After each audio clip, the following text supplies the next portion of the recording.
Salut, ici Max. Aujourd'hui, je vous parle du livre Une île de Tracy Garvis Graves.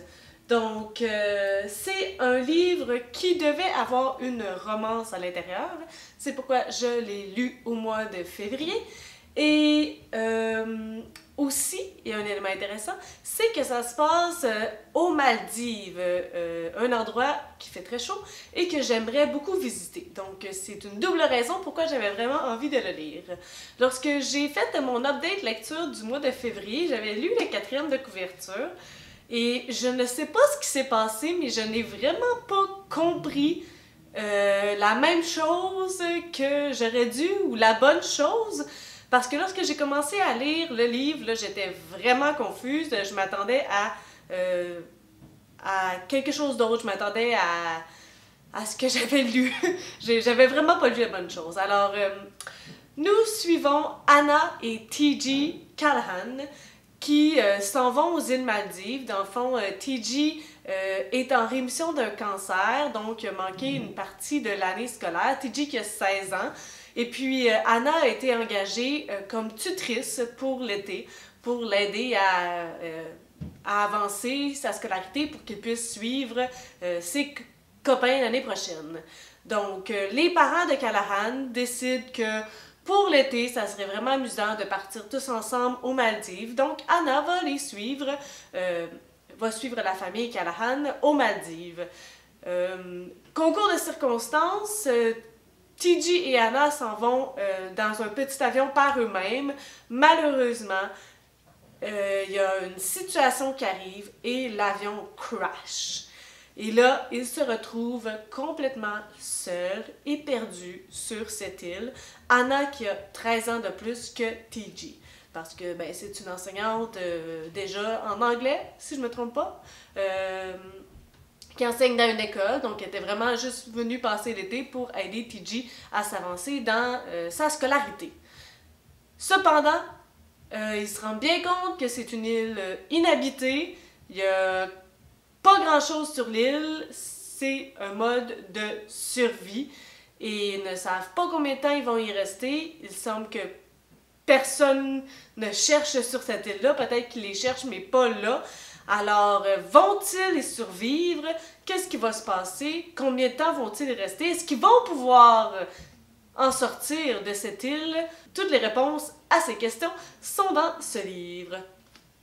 Alors, je dois vous dire que ça commence pas nécessairement comme un livre d'horreur, mais les émotions sont vraiment bien véhiculées, puis on suit vraiment comme toute l'horreur de la situation, d'avoir crashé, puis d'être sur une île, juste tous les deux, à essayer de survivre. C'est vraiment difficile, les conditions sont pas faciles, ils n'ont pas grand-chose pour y arriver, ils doivent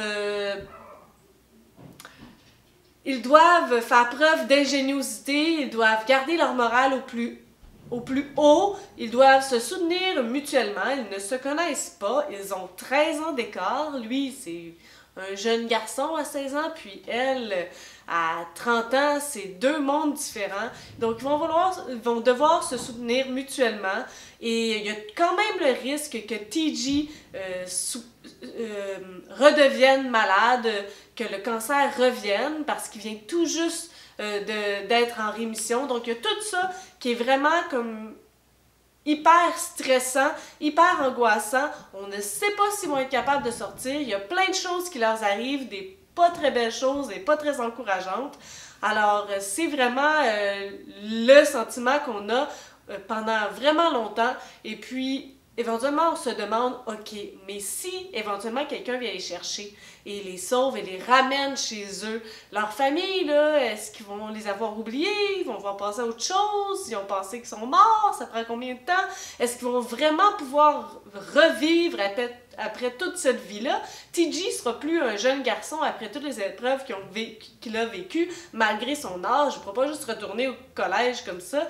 Puis elle avait un copain avant, puis c'est vraiment plein de questions qui nous trottent dans la tête, puis qui leur trottent dans la tête, puis vu qu'ils sont pris sur une île, ils ont vraiment beaucoup de temps d'y penser.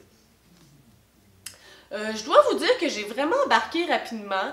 On s'attache aux deux personnages, on s'attache à la relation qu'ils développent parce que forcément, il y a que eux sur cette île-là et ils ne peuvent se fier que sur eux-mêmes et sur leurs partenaires.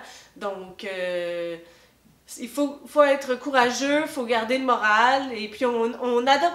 En fait, j'ai pas nécessairement adopté les personnages dans leur individualité, mais j'ai vraiment adopté les personnages ensemble, dans leur dynamique, dans leur duo, dans la façon qu'ils ont de s'épauler et d'essayer de réussir et de survivre et de garder le moral. C'est vraiment leur dynamique que j'ai aimé, plus que les deux personnages de façon individuelle. C'est un livre que je vous dirais que j'ai eu éventuellement les yeux très proches des larmes.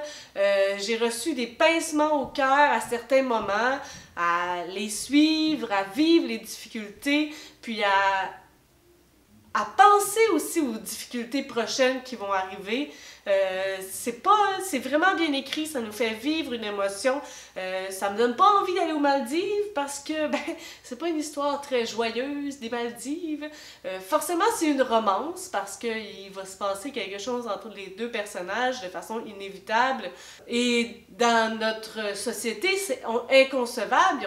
C'est pas inconcevable, mais à cet âge-là, 13 ans de différence, c'est beaucoup. Mais ça va les faire mûrir tellement vite, particulièrement TG. Puis Anna, ça va la faire évoluer d'une autre façon qu'elle n'aurait jamais évolué si elle était restée à Chicago et si elle avait continué sa petite vie. Et TG, pareil. Donc, c'est vraiment bouleversant. On comprend pourquoi, on comprend comment, on comprend les difficultés, on comprend le jugement des autres. C'est vraiment un livre qui se lit puis qui nous fait vivre quelque chose.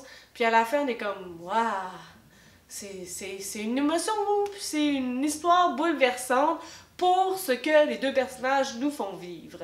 Il y a un tome 1.5 qui n'est pas la suite nécessairement de ce livre-là, qui est plus à côté, un personnage qui rencontre brièvement dans ce tome-là. Donc on suit ce personnage-là, puis éventuellement il y a une tangente qui se connecte, qui est un point de rassemblement. Est-ce que j'ai envie de le lire? Je sais pas. Moi qui n'ai pas très fan des tomes copains, j'ai l'impression que ce livre-là, j'ai pas besoin d'en puiser plus, j'ai pas besoin de lire sur la vie d'un personnage connexe. Alors ça va être vraiment à suivre, mais pour l'instant, c'est pas un besoin que j'ai. Est-ce que c'est un livre qui se lit plus dans une saison qu'une autre? Je ne crois pas. Vu que c'est pas nécessairement juste deux personnages qui s'en vont aux îles Maldives et qui tombent en amour, c'est vraiment pas ça. Je pense que ça se lit bien n'importe quand. Et puis, vraiment, c'était agréable. Alors, je vous recommande cette lecture, mais attendez-vous à plus que de la romance, à quelque chose de vraiment puissant et des émotions douces, douloureuses et bouleversantes. Sur ce, si vous avez des suggestions, des critiques, des commentaires, faites toujours faire en dessous de ma vidéo et je vous souhaite de bonnes lectures.